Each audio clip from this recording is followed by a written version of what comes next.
नमस्कार, हमारा नाम है समरीन और आपने देखना शुरू कर दिया है लाइव सिटीज। देखिए, एक बार फिर से चर्चा होने लगी है बेतिया राज के जमीनों को लेकर। आपको हम बता दें कि बेतिया राज की जिन जमीनों पर अवैध कब्जा है, उसको लेकर के प्रशासन अब पूरी तरह से एक्टिव हो चुका है और अब तो बाकायदा नोटिस भी भेजा जा रहा है। तो ऐसे में आपके मन में भी कई तरह के सवाल आ रहे होंगे। तो आइए फिर बिना देरी के इन तमाम सवालों का सीधा जवाब जानेंगे पटना हाई कोर्ट के जाने माने एडवोकेट देव प्रकाश जी से। सबसे पहले बहुत शुक्रिया बातचीत के लिए। जी, नमस्कार। जी, सबसे पहले तो वकील साहब, हम आपसे जानना चाहेंगे कि क्या होती हैं बेतिया राज की जमीनें, क्योंकि लगातार आए दिन इनकी चर्चाएं तो होती ही रहती हैं। थोड़ा सा आसान शब्दों में। देखिए, थोड़ा कॉम्प्लिकेशन तो है बेतिया राज में। हम्म, बेतिया राज की ज़मीन जो थी, ये स्टार्ट किया हुआ था, ये रियासत था 4: मझवा, सिमरौन, बाबरा, महेसी। इसको कहा था रियासत ऑफ सरकार ऑफ चंपारण। जिस रियासत ऑफ सरकार सरकार ऑफ ऑफ चंपारण, चंपारण, इसको ठीक है। महाराजा कहा जाता था। महाराजा मतलब इनके पास गवर्नमेंट का पावर भी था। हम्म, और ये जब राजा उग्रसेन इसको स्थापित किए थे, सबसे पहले 17वीं सेंचुरी में, 17वीं शताब्दी में राजा उग्रसेन इसको स्थापित किए थे। हम्म, उनके 2 पुत्र थे, राजा दिलीप सिंह, राजा गज सिंह। मैंने परिवार उस ढंग से बढ़ता चला गया है। और बीच-बीच में 2-3 जैसे राजा, इन दोनों के जो लड़के थे, राजा ध्रुव सिंह, उनको कोई लड़का नहीं था। उनकी एक लड़की थी, लड़की तो उसका नाम था बंगाल बाबुई। उसकी शादी फिर कोई रघुनाथ सिंह से हुई, जो भूमिहार ब्राह्मण गौतम गोत्र थे। इस ढंग चलता गया और उनके जो नीचे के फिर नवोद होते हुए फिर उनके ही पुत्र थे जुगल किशोर सिंह। अब जुगल किशोर सिंह भी नाती थे, जुगल किशोर सिंह पुत्र नहीं थे परिवार के। उसमें भी हंगामा हुआ था कि उस परिवार के पुत्र नहीं है, तो इनको पुत्री क्या पुत्री पुत्रिका पुत्री पुत्री पुत्रिका करके कुछ उनका ये हुआ था। उसमें इनको कहा गया कि नहीं, इनको एडॉप्ट किए थे जो राजा थे वहाँ के। जो राजा थे उन्होंने उसको एडॉप्ट कर लिया था कि भाई ये जुगल किशोर सिंह को, कि भाई हमारे लड़के हैं, लड़के थे, एडॉप्ट करके राजा बने। जुगल किशोर सिंह का ईस्ट इंडिया कंपनी से पटरी, तब तो ईस्ट इंडिया कंपनी आ गई थी, उसे पटरी नहीं खा रहा था ठीक से, तो बाद में इनको डिस्पजेस कर दिया गया था। डिस्पजेस करने के बाद इनको हटा दिया गया था, बुंदेलखंड भाग गए थे। और इनके ही परिवार के 2 थे, किशन सिंह और अवधूत सिंह, उनको बना दिया गया था राजा। लेकिन बाद में फिर जुगल किशोर सिंह माफ़ी आदि मांगे, तो फिर 2 राज जो है मझवा और सिमरौन, इनको वापस कर दिया गया। कुछ दिन रहे, लेकिन बाद में जो उनका होता क्या था, जब अंग्रेज किसी को देता था इस ढंग का स्टेट, इस स्टेट तो अंग्रेज के आने से पहले से था, अंग्रेज आ गए तो मालिक वो हो गए। तो उन्होंने कहा कि हमको लगान चाहिए, इसका जो फिक्स लगान था उनका, तो ये दे नहीं पा रहे, रेवेन्यू दे नहीं पा रहे थे, क्योंकि राजा थोड़ा शुरू से ही थोड़ा सा गड़बड़ सड़बड़ चल रहा था बेतिया का।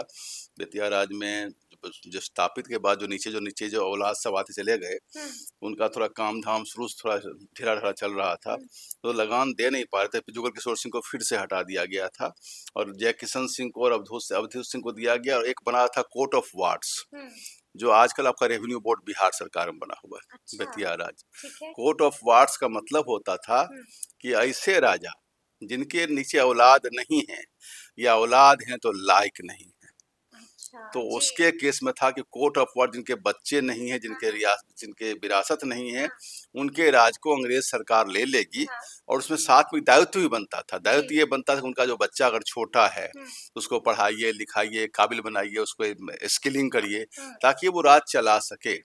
यह नहीं था कि उस राज को ले लेना था। कोर्ट ऑफ वार्ड्स का मतलब, लोग जो अभी मतलब लगा रहे हैं बिहार सरकार के लोग भी, कि कोर्ट ऑफ वार्ड्स का मतलब था कि राज को हमको ले लेना है। कहीं भी मतलब ये नहीं था। कोर्ट ऑफ वार्ड्स का मतलब था अगर राज में कोई देखने वाला नीचे कोई औलाद नहीं है, तो उस राज को हम एनेक्स कर लेंगे, और कोर्ट ऑफ वार्ड्स में इसको ले लिया गया था। ले लेने के बाद में जब लॉर्ड कॉर्नवालिस आए 1897 में, तो उन्होंने कहा कि नहीं, ये वापस कर दीजिए उनको, जुगल किशोर सिंह को। तब तक जुगल किशोर सिंह का देहांत हो गया, और बाद में उनके ही परिवार के ब्रज किशोर सिंह आ गए।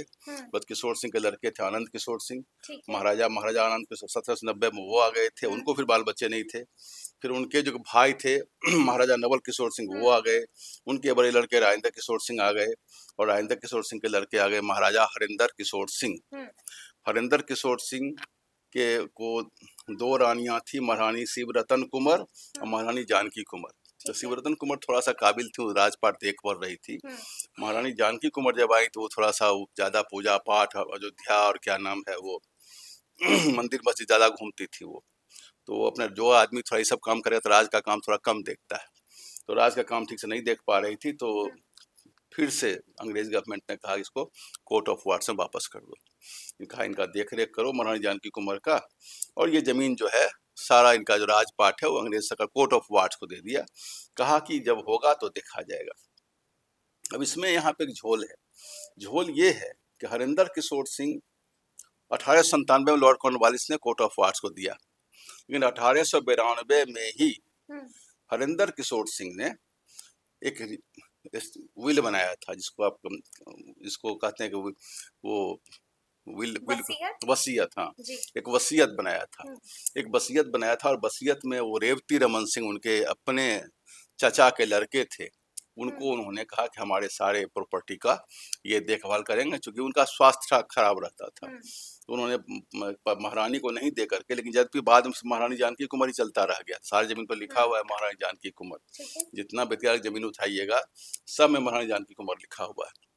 इस बीच में घटना और घट गई थी। घटना ये घट गई, जो नील की जो था कि जितना भी लोग खेती करेंगे बेतिया चंपारण में, तो वो अपने अगर 1 बीघा जमीन है तो 3 कट्ठा जमीन वो करेंगे कि उस 3 कट्ठा जमीन में नील की खेती करेंगे, और खेती अपने पैसे से करेंगे, और नील उठा के अंग्रेजों को दे देंगे टैक्स के रूप में। ये बना हुआ था नील की खेती के रूप में। और नील की खेती में जो लोग थे उधर, उन लोगों ने जो बड़े सब अंग्रेजों की कोठी थी, 70 कोठियां थी, जिसमें अभी शिवहर कोठी और कौन अंबिका कोठी और कौन कोठी सब बना हुआ है, नीलहा कोठी कहता था उसको सब। 70 कोठियां थी। उस कोठी ने 85 लाख रुपया उस समय में राजा हरिंदर किशोर सिंह को दिया था, और 85 लाख के बदले में उन्होंने आधी जमीन तो उन्हीं लोगों को लिख दी, किन्नौर को, जो 85 लाख रुपया लिए थे उसके बदले।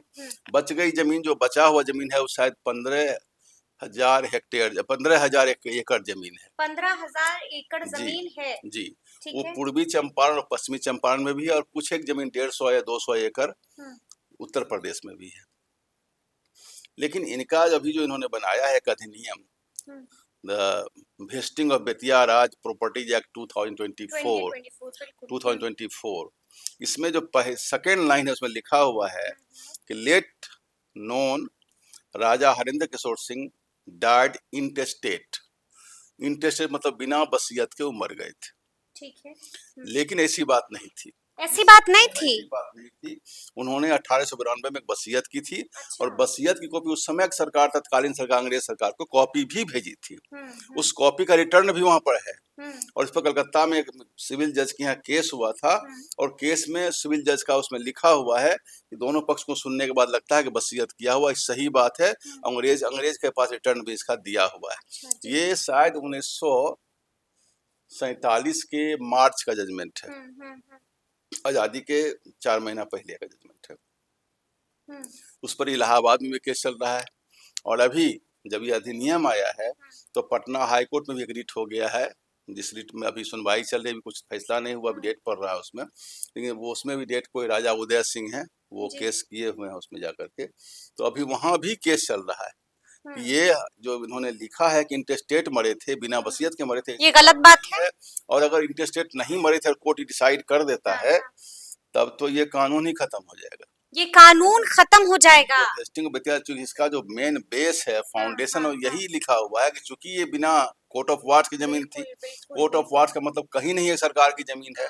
और इसमें जो लोग थे, अब कोर्ट ऑफ कहा कि राजा अपना राजकाज नहीं देख पाया, तो कौन देखेंगे? तो कोर्ट ऑफ वार्ड देखेंगे। तो कोर्ट ऑफ वार्ड अंग्रेज सरकार देखे, और बाद में 1947 के बाद बिहार सरकार देख रही है, 1947 से। तो जब उस समय से देख रही है और सारा जमीन कह रहा कोई इनको दखल कर लिया, इंक्रोचमेंट हो गया, जैसा सरकार का बयान आ रहा है, तो सरकार क्या देख रही थी? ये देखने का क्या मतलब था? बिल्कुल। अगर आप देख रहे थे कोर्ट ऑफ वार्ड्स हैं, राजा नाकाबिल था, और कोर्ट ऑफ वार्ड्स मतलब इनके औलाद नाकाबिल हैं, इसलिए हम देख रहे हैं। औलाद नहीं है या नाकाबिल है, तो औलाद नाकाबिल है या नहीं है, तो हम देख रहे हैं। आप क्या देखे? आप देखे सब जमीन जब कब्जा ही हो गया। अब उसमें 2-3 बातें और हैं। राजा ने या उन कोठियों ने बहुत लोगों को जमीन बंदोबस्त कर दिया, जिसको कहते हैं हुक्मनामा। ठीक है, हाँ। बंदोबस्त कर दिया, सादा हुक्मनामा किया या रजिस्टर्ड हुक्मनामा दे हुक्मनामा दिया, किया या जी। सर्विस ऑन ग्रांट किया ठीक। कि बहुत लोग ऐसे भी देता था कि आपको टैक्स नहीं लेंगे, कोई हुँ। बसाया तो ऐसे दे दिया।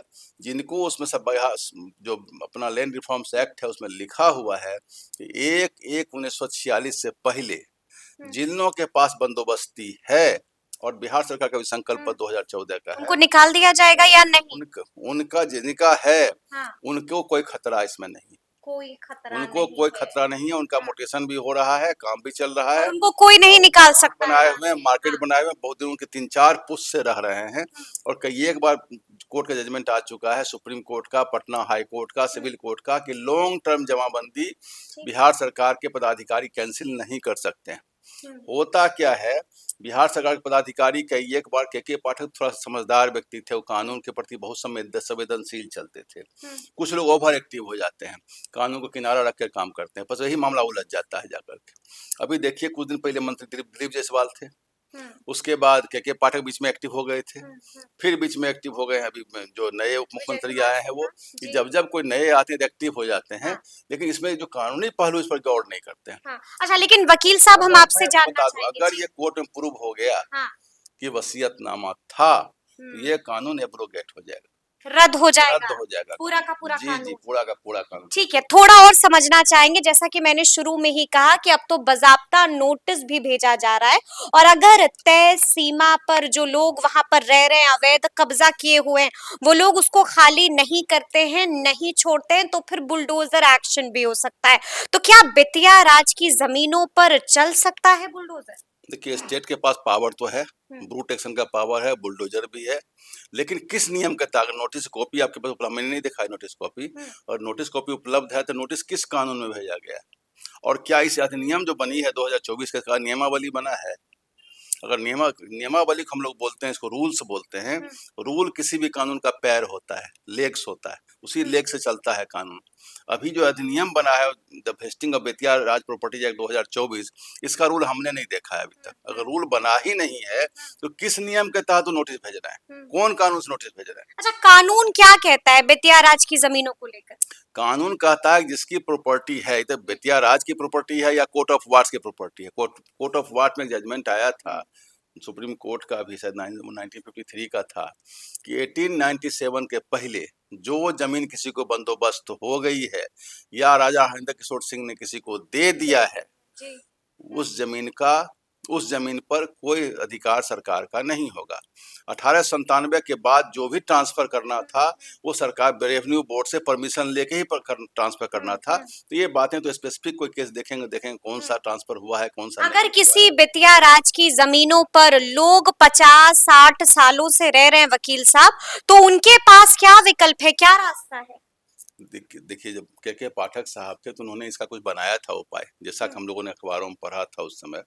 उन्होंने कहा कि जो लोग गरीब हैं, जिनका कट्ठा 2 कट्ठा 3 कट्ठा मकान बना हुआ है, उसी पर गुजर बसर कर रहे हैं, हम उनको टच नहीं करेंगे। दूसरा उन्होंने बनाया था कि जो लोग एक ही घर मकान बनाए हैं और रह रहे हैं, कुछ खेती बाड़ी कर रहे हैं, बहुत दिनों जीवन यापन यही कर रहे हैं, उनको हम कुछ पैसा, जो नॉमिनल पैसा लेकर के, रीजनेबल पैसा लेकर के उनको हम छोड़ देंगे। जो लोग मार्केट कम्प्लेक्स बना रहे हैं, उसको दखल कर रहे हैं, उनको हम हटाएंगे यहाँ से, यही उन्होंने बनाया था। तो वो थोड़ा संवेदनशीलता के कानून देख देख के चल रहे थे वो। अभी भी जो लोग करना चाह रहे हैं, अगर कुछ इंक्रोचमेंट है, 1897 के बाद का कोई जमीन अगर है, इंक्रोच किया हुआ है, तो उसका नियम देख चुके, इंक्रोचमेंट में भी आ चुका है कानून, सुप्रीम कोर्ट का भी आ चुका, और पटना हाईकोर्ट वो जजमेंट है कि बुलडोज एक्शन से पहले ड्यू प्रोसेस ऑफ लॉ को करना ही है। जब तक ड्यू प्रोसेस ऑफ लॉ आप नहीं करते हैं, तब तक बुलडोज एक्शन अपना क्या होता है due process of law? Notice देना, नोटिस भेज दिया। नोटिस आप भेजेंगे, नोटिस को अभी तक कोर्ट में जा चुके होंगे लोग, कोर्ट में जाके स्टे लेंगे उसका। अच्छा। कोर्ट में जाकर अगर मान लीजिए कि अगर वसीयत उनका किया हुआ है, बंदोबस्ती किया हुआ है, म्यूटेशन किया हुआ है, बहुत दिनों से किया हुआ रह रहे हैं, तो उसमें उनके, और अगर कुछ भी नहीं किया हुआ है फिर भी रह रहे हैं, कुछ भी नहीं किया फिर भी रह रहे हैं, तो ऐसा बहुत कम होगा हमको लगता है। अगर कुछ भी नहीं किया हुआ है तो उनको मौका देगा, आप खाली करिए, जो शायद नोटिस में दिया ही होगा, और मौका के बाद नहीं खाली करेंगे तो उनको तोड़ा जाएगा। लेकिन ऐसा इतना क्लियर कट जमीन उसमें है नहीं बेतिया राज में। बेतिया राज समूचा का समूचा कॉम्प्लिकेटेड है। कॉम्प्लिकेटेड है। एक तो 70 को कोठी उनका है, कोठी की भी उन्होंने बहुत सारा लिख दिया है, वो कोठी अपने आप में एक मालिक है, कोठी की जमीन को डिस्टर्ब करना चाह रहे थे बीच में ये लोग। तो कोठी वाले तो अपना अपना वो तो लिए हुए हैं, उनको अलॉटमेंट किया हुआ है। और ये 1897 के पहले का सारा अलॉटमेंट है। अगर वसीयत भी 1892 का किया हुआ है, और कलकत्ता वाला केस में जो सिविल जज का पहले कलकत्ता हाई कोर्ट था, सिविल जज कोर्ट में जैसा ऑर्डर है, अंग्रेज सरकार को उन्होंने रिपोर्ट भी दिए दे रखा है, और एक इलाहाबाद में भी केस हुआ था, उसमें भी ये कहा गया था। तो इस ढंग की बातें अगर हैं, तब ये कानून सरवाइव नहीं करेगा। तब ये कानून सरवाइव नहीं करेगा ऐसे में। ऑलरेडी एक हाँ। केस पटना हाई कोर्ट में जा चुका है, एक रीट चल रहा है। हमको लगता है कि उसकी कॉपी भी मैंने आपको भेजी थी। जी। अ,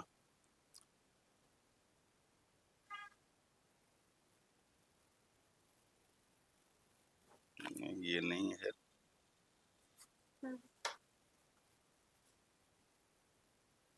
उसकी कॉपी भी आपने भेजी है, वो इससे ही जुड़ा हुआ मामला है। इसी से जुड़ा हुआ मामला है। ठीक है। ये केस है आपको सिविल रिट जुरिस्डिक्शन 3609/2025। ये केस का पहली सुनवाई 6 मई 2025 को हुई थी। उसके बाद अभी चल ही रही है, अभी कोई सुनवाई इस पर हुई नहीं है, केवल डेट ही पड़ रहा है। लेकिन ये केस है, और ये केस इन्होंने किया है कुंवर उदय सिंह ने। उदय सिंह ने केस किया है, और इस केस में यही सब बातें लिखी गई हैं जिन बातों को मैंने कहा है। तो मेरे हिसाब से बहुत कठिन है डगर पनघट की। बहुत कठिन है डगर पंघट की। ऐसे में एक और सवाल है मेरे मन में, जो हम चाहेंगे कि उसका भी जवाब आप दें। अनावाद बिहार सरकार की जमीन और बेतिया राज की जमीन, क्या दोनों एक होती है? देखिए, अनाबाद बिहार सरकार की जमीन में बहुत सारा केस हम लोग भी पटना हाई कोर्ट में लड़ रहे हैं। इसमें बहुत कंफ्यूजन है। अनाबाद बिहार सरकार सैकड़ों जमीन बिहार सरकार के अफसर कर देते हैं, और सब फिर जाकर के या तो बीटी एक्ट में या टाइटल सूट में जाके फिर हो जाता है, उस रैयती जमीन हो जाता है, और फिर खतियान में उसका रेक्टिफिकेशन भी हो जाता है। अनाबाद लिखने से किसी जमीन का मालिक बिहार सरकार नहीं हो जाएगी। या अगर मजरूआ खास होने से खुद बिहार सरकार ने संकल्प दिया है 2014 में, उसके अनुसार यह स्पष्ट किया हुआ है कि वो अगर पहले से कोई म्यूटेशन लॉन्ग टर्म किया हुआ है तो उसके उत्तराधिकारी की जमीन वो होगी। ये स्पष्ट किया हुआ है। अनाबाद लिख जाने के बाद भी अपने यहाँ रामोतार लखोटिया वाली जजमेंट भी आ गया है, तो बिहार सरकार को सिविल कोर्ट में जाकर केस ले जाना पड़ेगा, दिखाना पड़ेगा मालिकाना हक है उसका कि नहीं है। लेकिन उसमें अब है गैरमजरूआ आम जमीन है, सरकार की रोड की जमीन है, सरकारी जमीन है, जिसको अनाबाद बिहार लोग उसी ढंग से करता है कि अनाबाद बिहार, तो वो नहीं हुआ। गैरमजरूआ खास के लोग अनाबाद बिहार सरकार सब में आजकल बहुत जमीन में लिखा हुआ है। तो जब तक वो सिविल कोर्ट के द्वारा तय नहीं हो जाता, जब तक खुलेआम बहुत सारे सरकारी जो रोड है, तालाब है, और पहले से बना हुआ है, तो उसको तो मान लीजिए आप हटा सकते हैं। लेकिन जो ऐसी जमीन है जिसमें कि आपका, चूंकि अफसर लोग भी बहुत सारे जो है ना, एकदम नहीं कुछ देख रहे हैं कि कानून क्या कहता है, पहले की जजमेंट क्या क्या हुआ, इस जमीन में और क्या फैसला हुआ, उसको देखना नहीं है, कुछ भी कर देना, फिर कोर्ट में भीड़ लग जा रही है, और इससे लोगों की तबाही और बढ़ रही है। यानी कि आप यही कह रहे हैं कि दोनों अलग अलग जमीनें होती हैं, बेतिया राज की जमीनें कुछ और हैं और अनाबाद बिहार की जमीनें बिल्कुल अलग है, बिल्कुल अलग बिल्कुल अलग। बिल्कुल अलग होती है। तो सुना आपने क्या कुछ बताया है वकील साहब ने। तो फिर ये पूरी चर्चा, ये पूरी बातचीत और ये पूरा वीडियो आपको कैसा लगा है, कमेंट करके हमें जरूर बताइएगा। तो ऐसे तमाम अपडेट्स के लिए बिल्कुल ऐसे ही हमारे साथ बने रहिएगा और देखते रहिएगा लाइव सिटीज। बहुत शुक्रिया।